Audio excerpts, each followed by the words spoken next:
Hello and welcome back to the Reapers. Today we're doing takeoff and VFR landing for the JF-17. Okay guys, let's taxi to runway please. Nose steering on, do not exceed 20 knots. Rolling.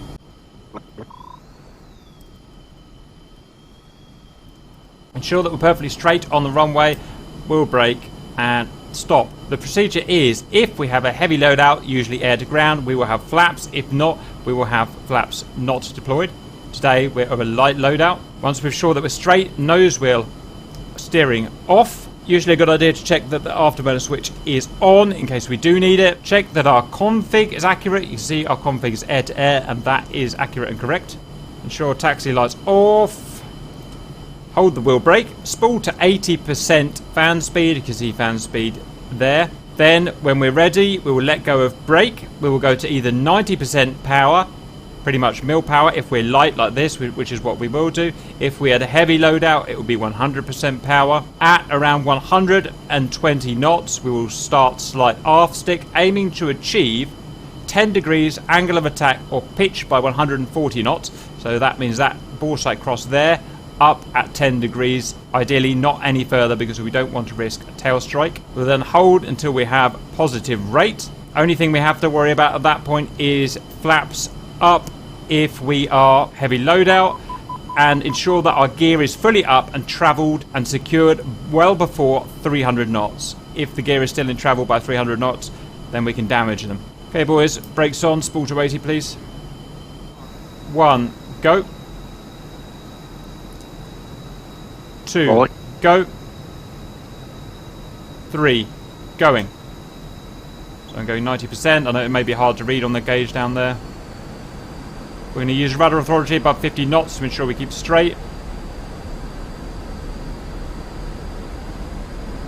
Oh. Waiting for 120 knots.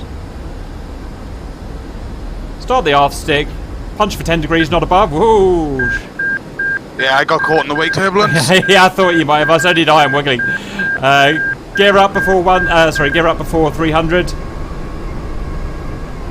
And what we're going to do now is we're going to head away and then we're going to do a 3-man approach into a VFR landing. If we looked really wiggly there, it's because I sent us off in each other's wake turbulence. Usually you won't have that, obviously. So now for the landing, it's going to be a standard VFR approach circuit and landing. Circuit altitude 1500 feet ASL, speed of 300 CAS. It'll be a standard circuit until after the downwind. On the base turn, we will brake to below 300 knots with air brake if required. We will deploy our flaps, whatever weight we are.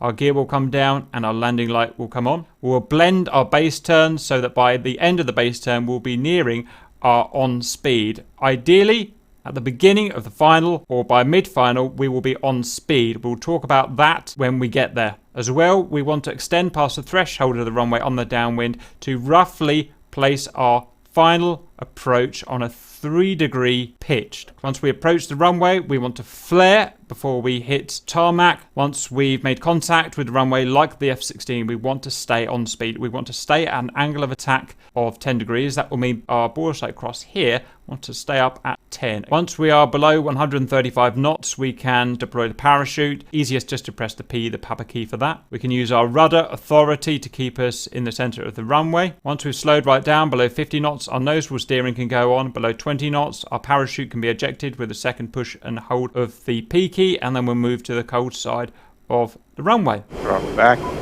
and we're going to make our altitude 1500. I'm going to try and come off your right cap. What's up? And approaching 1500, we're going to level out. Keep our speed 300. Good job. Wait for it, RC, wait for it. 1 is ready to brake. Lead. Brake. 1 brake. 2. Brake. Maintain speed. Maintain altitude. 3.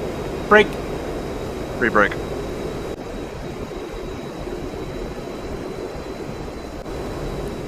Want to parallel the runway for downwind. Keep an eye on our speed. Keep an eye on our altitude. Periodic checks over the shoulder to ensure our position and our direction. Level out. Whoops. Okay, one is going into his base. One up. And flaps down, gear down. Extend. I'm going to extend about a mile. It's going to give me, from this altitude, about 3 degrees of final pitch. Whoops. Sorry, I wasn't concentrating. A little bit. There we go. 2 turning base. I'm going to come off the throttle now. Sub 300. Gear out. Flaps down. Blend and lose altitude. Landing light engage.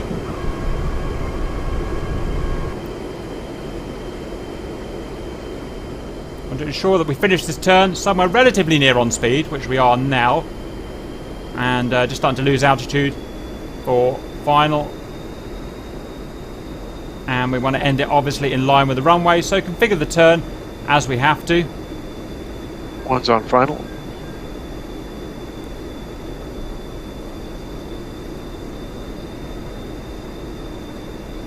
Constantly checking left, so we're going to adjust our turn to align for the runway. 3 coming into Increase base. now. On speed now. Okay, 2 final. Okay, And one is guys. touching down. I'm going to have to pause, sorry. So I just need to pause this stage.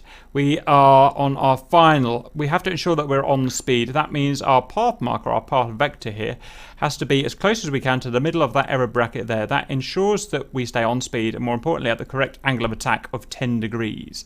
If we do that, then we just won't have a problem landing. That automatically compensates for the weight of our aircraft. In this case, we will be landing very slowly because our aircraft is very light, but it could be much higher if we had bombs and tanks on and stuff like that. Secondly is the pitch of descent. We want to ensure that the threshold of the runway here is at 3 degrees, and we've got it about bang on. So that's 5 degrees, that's minus 2.5, so that's about 3 degrees there. It might be slightly steep. We can keep all those things together with the path marker ideally at the threshold of the runway, then it's pretty much perfect.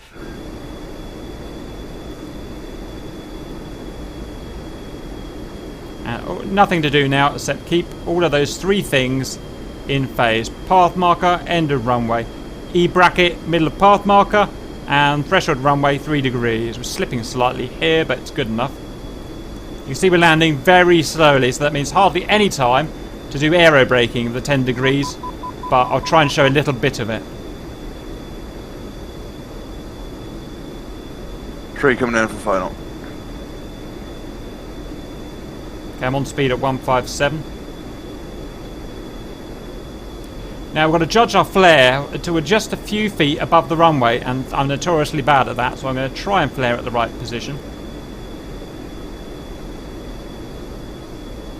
Altitude. And start looking at our bore sight cross at the top as well, getting ready for that.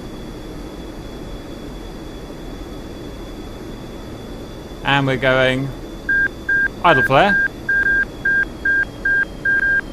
Keep the nose up at 10. Oh, there she goes. Got it. Okay, Nice. and the nose is going to start to drop now. P for parachute. Once the nose gear is down on the ground, parachute will deploy. Don't need any wheel brakes. The parachute will do everything we need to do.